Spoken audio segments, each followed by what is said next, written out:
예수의 체포와 제자들의 도주. 겟세마네 동산에 밤이 대단히 깊었습니다. 가룟 유다의 의도, 입맞춤, 그리고 준비한 것, 모든 것들은 어둠 속에서 감춰져 있습니다.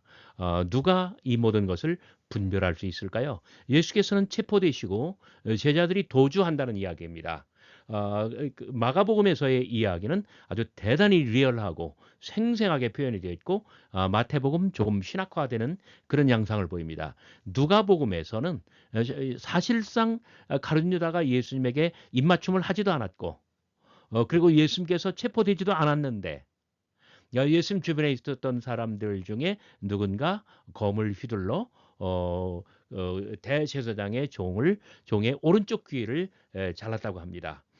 어둠 속에서 아주 깊은 어둠 속에서 폭력이 난무하는데 그런데 누가복음에서는 저쪽에서 폭력을 사용하기 전에 이쪽에서 폭력을 사용했다는 것이에요. 오직 누가복음에서만 예수님께서 그 귀를 고쳐주시고 붙여주신다고 합니다. 예수님의 모습이 조금씩 다르게 표현이 되어 있는데 그리고 오직 마가복음에만 알몸으로 도망한 청년의 이야기가 나오고 있는데 구체적으로 마태, 마가, 누가 복음서 간의 본문을 비교하면서 그 차이점과 공통점을 헤아려 보도록 하겠습니다.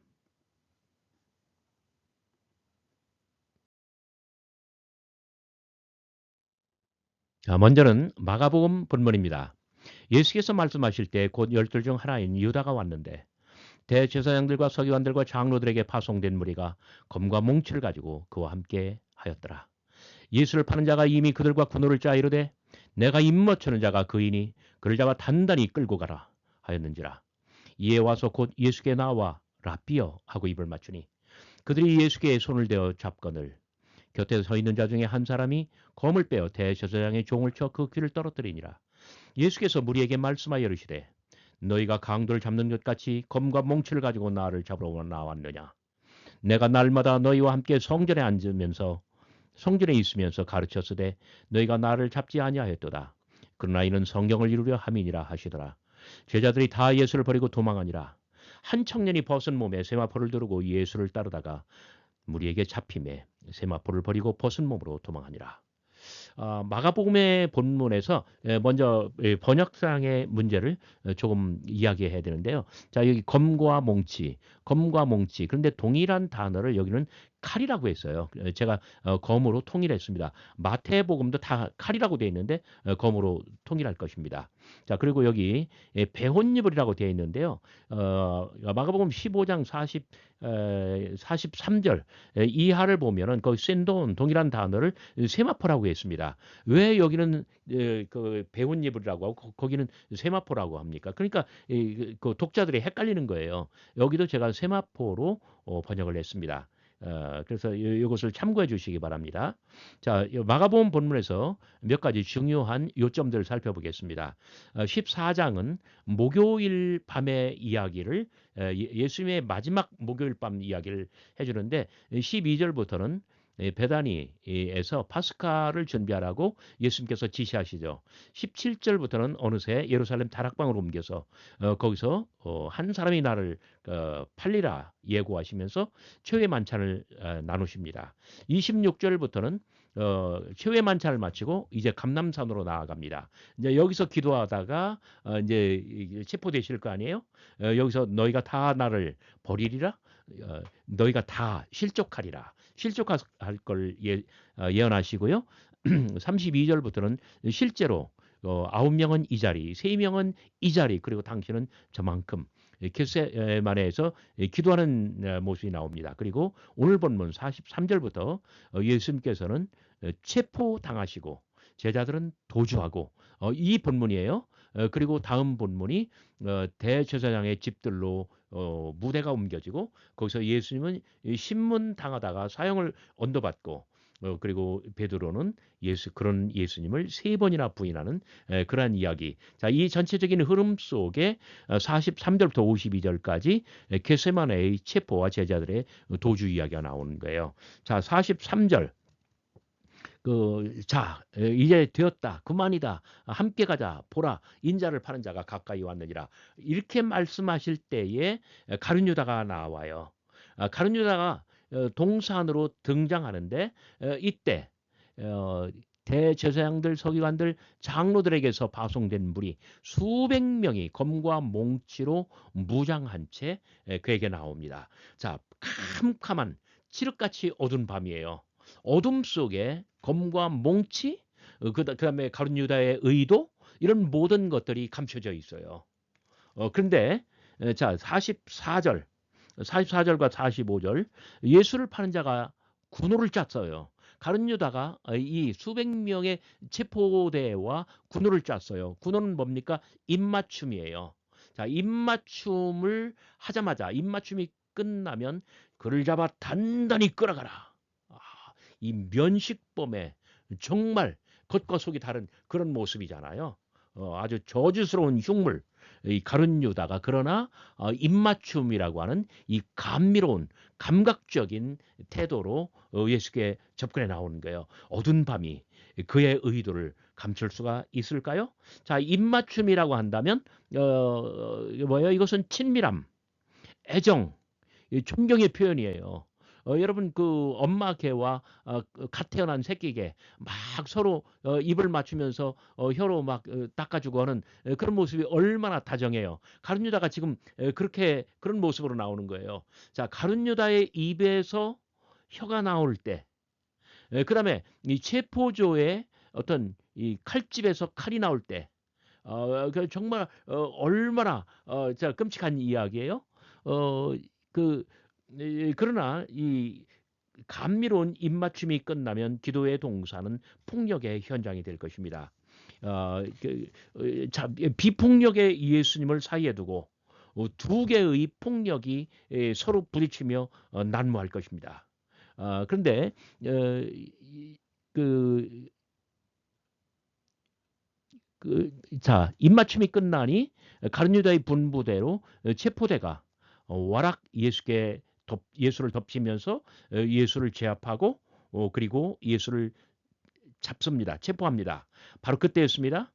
저들에게도 검과 몽치가 그리 많거늘 이편에서 하나의 검이 허공을 가르며 수직으로 내려와 대제사장의 한 종 그의 그를 쳐서 귀를 떨어뜨립니다.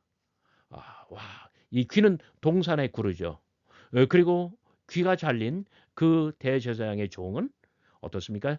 양팔로 자기의 머리를 감싸고 동산에 구릅니다. 마가의 어떤 그 이야기 서술은 대단히 리얼하고 아주 생생합니다. 48절부터 49절 바로 이 부분입니다. 세 번째 문단인데 예수께서 물에게 말씀하시죠. 너희가 강도를 잡는 것 같이 검과 몽치를 가지고 와서 나를 잡으려 하느냐? 나는 너희와 함께 성전에 있으면서 날마다 가르쳤다. 자, 노출되었다 이거예요. 그리고 너희의 어떤 이 위협을 피하기 위하여 내가 스스로 숨지도 아니하였다. 예수님께서는 이 폭력과 도피를 거부하시고 성전에서 가르치시면서 성경이 이루어지도록 예수님께서는 그렇게 행동을 하셨습니다. 그런데 오늘의 이야기는 마가복음에서는요, 정말 굉장히 재밌는 그런 면이 참 많아요. 체포의 이야기에 등장하는 범상치 않은 이러한 용어들을 보시기 바랍니다. 자, 입맞춤의 군호와 검. 자, 아까 제가 가룟 유다의 입에서 혀가 나오는 것, 그다음에 이 갑에서 검이 나오는 것, 어떤 비유적으로 여러분에게 말씀드렸는데 입맞춤의 군호와 검 어울리죠. 그런데 입맞춤이 끝나면 귀가 잘린다? 입과 귀 어울립니까? 한편 어울리지만 영문을 모르겠어요. 그다음에 성전에서의 가르침과 성경, 이것은 쉽지 않은 말이에요. 자, 이 세 가지 어떤 이 범상치 않은 이 키워드들이 어떻게 이루어질 수 있을까요? 어떻게 조화롭게 하나의 의미 세계를 구현할 수 있을까요? 이것은 세계 어느 유수한 주석가들, 신학학자들의 책에도 나오지 않는 저만의 해석입니다. 14장 40절. 두 번째, 세 번째 제자들에게 돌아왔을 때 제자들이 자고 있습니다. 마가는 그들의 그 어떤 자매 나락으로 떨어진 그들의 행태를 이렇게 표현합니다. 이는 그들의 눈이 심히 피곤함이라. 다시 오사 보신즉 그들이 자니 이는 그들의 눈이 심히 피곤하니라. 여기 눈이라고 표현을 했습니다. 더욱이 8장 18절 마지막 항해의 이야기입니다. 너희가 눈이 있어도 보지 못하며 너희가 귀가 있어도 듣지 못하느냐. 자, 제자들의 보지 못하는 눈, 보지 못하는 눈이 동산에서 귀를 자릅니다. 자, 이 보지 못하는 눈, 굉장히 어떤 그 뭐랄까요? 상징적인 표현이잖아요. 뭔가 제대로 알아차리지 못하고 인식하지 못하고 이해하지 못하는 그 어리석은 그 둔한 마음이 결국 귀를 자르고 소통을 반대한다는 말이에요. 이렇게 봤을 때, 자, 보지 못하는 눈이 귀를 자르지요. 그리고 입맞춤은, 그래서 입맞춤은 입을 막는 입막음이며 이 소통의 차단입니다. 그래서 어떤 이 입맞춤의 군호와 검은 어떤 어울리는 단어라고 한다면 이 입맞춤과 귀, 입과 귀 이것은 마가복음에만 독특한. 그래서 그자 입과 귀 소리의 어떤 소리의 소통, 복음의 소통과 관련된 것들이에요. 그래서 예수님께서는 이 어떤 뭐랄까요? 그 7장 31절부터 38절까지 귀 먹고 말이 어눌한 자를 고쳐주시고 9장에서 변화산 아래에서 벙어리 된 귀신을 쫓아내며 어떤 소통을 자유롭게 하시는 두 편의 소리의 기적 이야기가 나오는 것입니다. 자, 중요한 쟁점은 폭력의 유무가 아닙니다. 마가복음에서는 이 어떤 그 양편이 다 폭력으로 동산을 어지럽게 만들었잖아요. 그보다 더 중요한 것은 뭐냐면 성전에서의 가르침, 성경을 이루게 함. 결국은 뭐냐면 이 복음의 소통과 관련된다는 거예요. 그래서 마가복음에서의 어떤 범상치 않은 이런 어떤 키워드들, 입맞춤의 군호와 검, 그다음에 입과 귀, 성전에서의 가르침과 성경의 성취, 이 전체가 어떤 복음의 소통을 지향한다는 점을 여러분 기억해 주시기 바랍니다. 자, 마지막 이 제자들의 도주 이야기에서는 세마포를 빼앗기고 알몸으로 도망하는 한 청년의 이야기가 나옵니다. 이것은 마가복음에만 나오는 이야기인데 이 이야기는 여러분 마가복음의 마지막 본문 빈 무덤에서 한 청년이 흰옷을 두르고 흰옷을 입고 우편에 앉아 있잖아요. 바로 여기 도망한 이 청년이 바로 그 청년이라는 거예요. 자, 그다음에 또 한 가지 검을 휘두른 이 사람 그리고 알몸으로 도망한 이 사람. 자, 이 사람도 어때요? 그 모든 제자들이 다 도주했지만 오직 한 사람은 예수를 따르고 있잖아요. 그러니까 바로 이 부분 너희가 다 이 밤에 실족하리라 했을 때 알몸으로 도망한 이 청년은 실족하지 않았어요. 그리고 이 사람도 그 검을 빼어 대제사장의 종의 귀를 자른 이 사람도 실족하지 않았어요. 그렇지만은 1단계에서는 실족하지 않았지만 마지막으로는 실족하고 이 사람도 마지막으로는 도망하잖아요. 그래서 이게 마가복음의 전체적인 스토리 라인이고 또 의미 이야기 세계라고 말할 수가 있습니다. 자, 마태복음입니다. 마태복음은 마가복음의 틀을 거의 완벽하게 보존합니다. 그러나 중요한 부분에서는 몇 군데 의미 있는 변형을 시도합니다. 말씀하실 때 보라 열둘 중 하나인 유다가 왔는데 마태는 어떤 새로운 그 뭐랄까요? 중요한 사건이 발생할 때 보라라고 하면서 연극으로 말하면 스포트라이트를 비춰주는 거예요. 우리말에서는 대부분 마태가 보라 이렇게 말할 때에 이걸 거의 다 그 빠뜨리고 있어요. 우리말 번역이. 근데 여기 47절뿐만 아니라 51절에서도 마찬가지죠. 자, 마태는 그 독자들의 주목을 끌고 있습니다. 예수님께서 이제 됐다. 그만이다. 함께 가자. 인자를 파는 자가 가까이 왔다. 요 말씀을 하실 때 보십시오. 가룟 유다가 왔지 않습니까? 좀 지금 이런 분위기라는 뜻이죠. 자, 여기 대제사장들과 백성의 장로들에게서 대제사장들과 서기관들과 장로들에게서 서기관들을 뺀 것은 이 본문에 어떤 신학적인 논쟁이 없기 때문입니다. 그리고 49절과 50절은 대부분 이 마태의 추가라고 말할 수가 있습니다. 자, 마태에서도 마가와 마찬가지로 이 입맞춤의 군호가 있어요. 그런데 군호를 다 정해놓고 유다가 나와서 라삐어 그러니까 마가에서는 라삐어라고만 나오지만 여기 안녕하십니까? 이렇게 우리말로 번역했는데 평안하소서 이렇게 번역하는 것이 월등하게 나아요. 왜냐하면 그 예수님께서 십자가에 달리실 때 군병들이 조롱하잖아요. 유대인의 왕이여 평안할지어다. 헬라어로 똑같은 얘기예요. 유대인의 왕이여 그 자리에 라삐어가 들어왔고요. 평안할지어다. 그러니까 여기서 그 존칭어를 한껏 쓴다고 한다면 평안하소서 뭘까요? 동일한 언어기 때문에 용어도 통일해서 그 일관되게 번역하는 것이 월등하게 낫겠죠. 그렇게 하고 입을 맞추니 예수께서 이르시되 친구여 내가 무엇을 하려고 왔는지 행하라. 자, 그러니까 마태복음의 이 부분 49절 50절에서는 완전히 대화의 형식입니다. 라삐어 평안하소서. 자, 요 말 속에 입맞춤의 군호를 감췄잖아요. 자기의 저희를 감췄잖아요. 그러나 예수님께서는 그 어둠 속에서 유다의 모든 의도를 간파하셨습니다. 친구여, 내가 무엇을 하려고 왔는지 바로 그 뜻을 행하라. 그랬더니 이 말씀을 하실 때에 그 무리가 와서 예수를 제어하고 예수를 체포했다는 거예요. 보라, 바로 그때였습니다. 보라, 예수와 함께 있던 자 중에 하나가 손을 펴.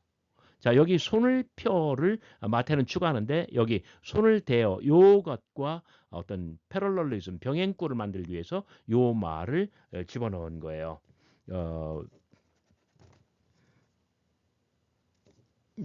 그다음에 여기 곁에 있던 자 중 한 사람 이것을 예수와 함께 있던 자 중 하나로 바꾼 것은 왜일까요? 마가는 그 열둘 중 하나가 아닐 가능성이 커요. 제자 이거 열두 사람 제자 중에 속하지 않을 경우가 더 커요. 왜냐하면 열둘에 속한 사람은 다 실족하는데 이 사람은 아직 실족하지 않았잖아요. 그런데 마태는 예수와 함께 있던 자 중 하나로 바꿈으로써 제자 중 하나가 되도록 만들어주는 것입니다. 그래서 51절은 검을 든 한 제자가 등장하는 것이고, 자, 보라라는 말은 여기 보라와 마찬가지로 보라, 열둘 중 하나인 유다, 여기 보라, 제자 중 하나인 어떤 사람, 이런 구도를 넣고 있는 것이죠. 그래서 마태복음에서는요, 가룟 유다가 이렇게 하는 것이나 이 사람이 이렇게 하는 것이나 이 동급을 이룬다고 은연중에 그런 뭐랄까요? 의미를 담고 있습니다. 마가와 마찬가지로 검을 빼어 대제사장이 종을 쳐서 그 귀를 떨어뜨리냐. 마태에서는 거의 다 칼로 번역을 했어요. 근데 이게 수평으로 비교할 때도 검이라고 하는 게 절대적으로 맞겠죠. 계속해서 마태복음입니다. 자, 마태복음은 52절부터 54절까지 이 부분을 아주 완벽하게 추가합니다. 이것은 검과 귀의 이야기, 검귀의 이야기의 이 연장으로서 마태가 추가한 부분이죠. 52절 칼을 도로 칼집에 꽂으라. 다 칼을 검으로 그 바꾸는 게 낫겠다고 했잖아요. 그래요. 그 검, 갑에 꽂으라. 이렇게 번역한 게 월등하게 멋있죠. 예수님은 자기 방어를 위한 것이라 할지라도 폭력은 안 된다는 것이에요. 자, 53절. 뭐라고 합니까? 너는 내가 내 아버지께 구하여 지금 12군단 더 되는 군사를 보내시게 할 수 없는 줄로 아느냐. 여기 12군단, 그 12레기온이라고 하는 거예요. 마가복음 5장 9절에 내 이름이 무엇이냐라고 했을 때 내 이름은 레기온입니다. 군대니다라고 했는데 바로 그 군대라고 번역한 레기온이에요. 레기온은 6천 명으로 구성된 것이죠. 12레기온 그러면 거의 7만여 명을 7만을 헤아리는 천사의 무리입니다. 그런데 참 놀라운 것은 4장 6절 성전 위에서 그 높은 곳에서 뛰어내리라 하늘의 천사들을 동원하여 너를 받으리라 했을 때 예수님께서는 천사들의 도움을 거부하시죠. 예수님께서는 가장 약하고 가장 어떤 연약하고 위험스러운 그런 상황을 예수님께서는 정면으로 직면하신다는 그런 뜻이에요. 예수님께서는 하늘과 땅의 모든 권세가 주어질 것입니다. 그래서 권능을 부리려고 하는 것은 하나님께 대한 완전한 복종의 태도가 결코 아닙니다. 예수께서는 결코 12군단, 12레기온, 7만여 천사의 무리를 동원하지 아니하실 것입니다. 54절 검을 들고 폭력을 사용한다면 이 성경이 어떻게 이루어지겠느냐. 여기 성경이라고 번역한 헬라어가 하이그라파이예요. 하이그라파이. 그러니까 그 문서들 그 얘기예요. 근데 나중에 선지자들의 글 여기도 하이그라파이 그다음에 선지자들 그렇게 되죠. 근데 여기는 글이라고 번역했고 여기는 성경이라고 번역해서 제가 일부러 그냥 하이그라파이 이 말을 말씀드린 것입니다. 자, 56절 그 폭력을 포기하는 것은 선지자들의 글 하이그라파이 of the prophets 선지자들의 그 문서 그러니까 이거 성경이에요. 네네. 예, 그래서 여기는 그라파이를 성경이라고 번역했고 여기는 선지자들의 이 수식어 때문에 그냥 글이라고 했는데 여기 성경, 선지자들의 성경, 어떤 선지서를 말하는 것이죠. 이루려 함이라. 그러니까 동그라미 2번도 마지막에는 성경의 성취, 동그라미 3번의 마지막도 성경의 성취로 이렇게 되어 있습니다. 그런데 자, 네 번째 문단 여기는 제자들이 다 도주하지만 그러나 벗은 몸으로 도망한 청년의 이야기는 등장하지 않습니다. 전체적으로 마태는 마가보다 예수님의 위엄을 강조하고 있습니다. 하나님은 근본적으로 무력을 동원하여 당신의 뜻을 이루시는 그러한 분이 결코 아닙니다. 진정한 신앙이란 무엇입니까? 하나님께서 무력해지는 것. 정말 예수님께서 십자가에 달리시는 바로 그러한 상황에서 이루어집니다.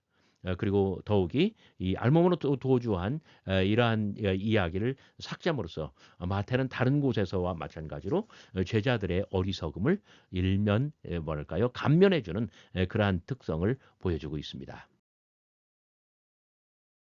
자, 누가복음은 어땠을까요? 누가복음은 자 이게 앞부분에 대한 그러니까 마가와 마태 1, 2, 1, 2 이렇게 돼 있잖아요. 누가는 굉장히 특이해요. 자, 이 윗부분은 제가 나중에 말씀드릴게요. 누가복음은 이렇게 가운데가 홍 이렇게 비어 있잖아요.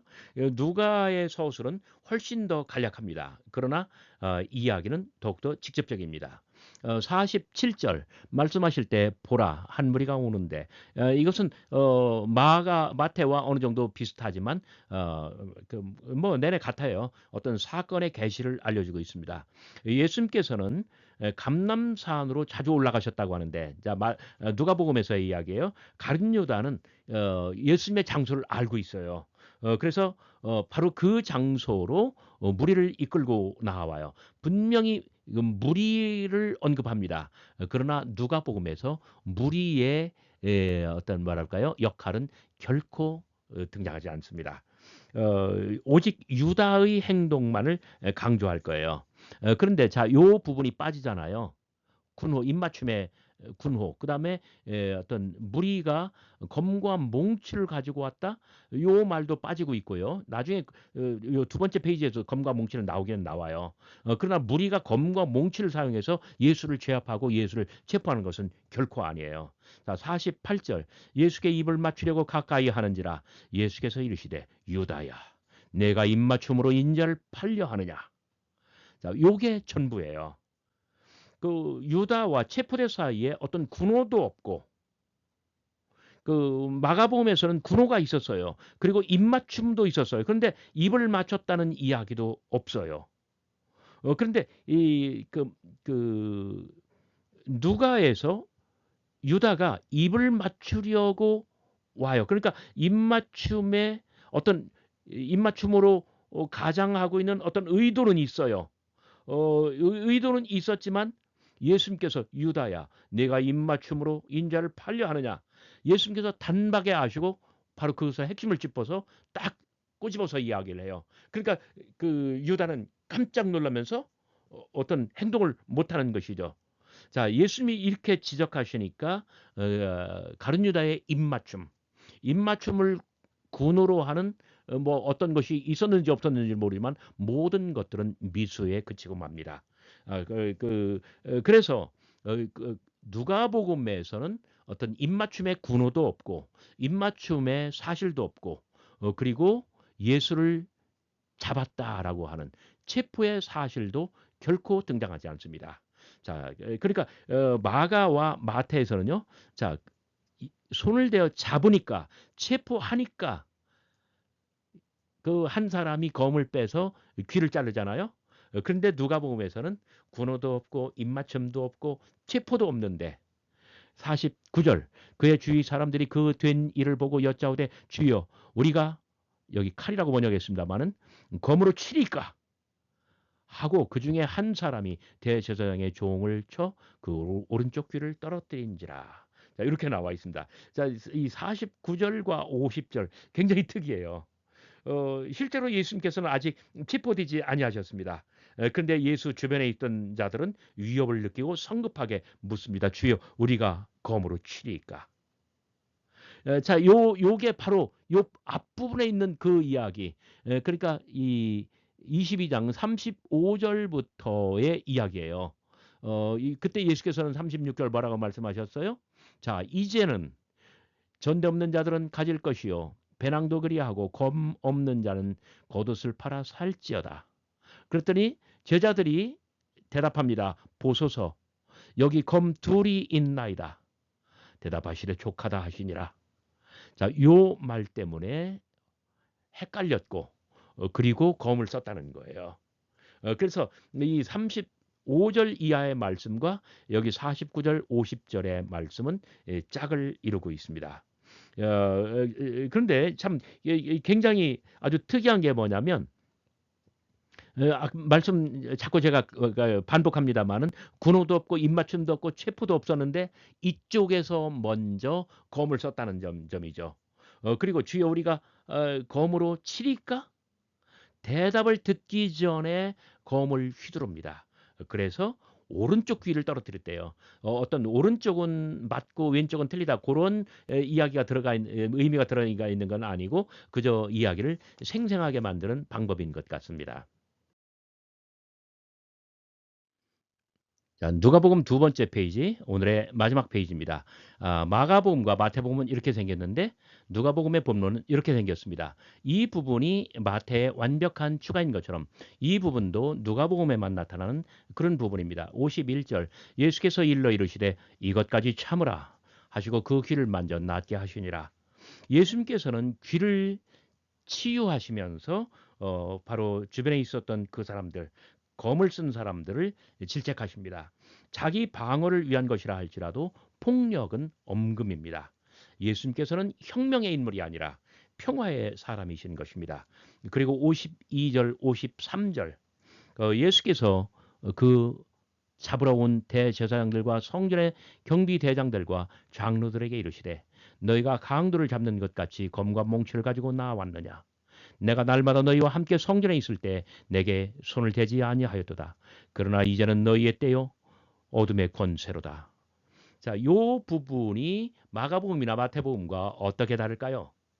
어, 자, 마가복음 그 마태복음에서는 무리에게 말씀하시는데 이 무리는 누구예요? 대제사장들, 서기관들 그리고 장로들에게서 온 사람들이잖아요. 그 사내들에게서 온 그 하솔들이잖아요. 그런데 이건 누가복음에만 독특합니다. 자, 무리는 그 앞에 한번 언급되고 사라졌어요. 아무런 역할이 없어요. 그런데 예수님께서는 자, 대제사장들, 성전의 경비대장들, 장로들이 예수님을 잡으러 실제로 나왔다고 하고 예수님께서는 그들에게 말씀하셔요. 무리에게 말씀하시는 것이 아니라 너희가 강도를 잡는 것 같이 검과 몽치를 가지고 나왔느냐. 음. 그러니까 이 누가복음에서는요, 이 무리나 이 성전 지도자들이 검과 몽치를 한 번도 쓴 적이 없어요. 그러니까 누가복음의 어떤 특징입니다. 이들이 성전 지도자들이 직접 예수를 체포하러 나왔고요. 예수님께서는 그들에게 직접 말씀하십니다. 그러나 지금은 뭐예요? 하나님의 계획에 따라 당신께서 체포되는 시간, 고난 당하실 시간입니다. 누가의 예수는 전체적으로 볼 때 마가의 예수보다 훨씬 더 절제된 그러한 모습을 보이고 그리고 구원사의 시간표에 따라서 지금은 너희의 때 어둠의 권세로다. 구원사의 어떤 스케줄에 따라서 모든 것이 그대로 진행되어 나가는 것을 보여준다고 할 수가 있습니다.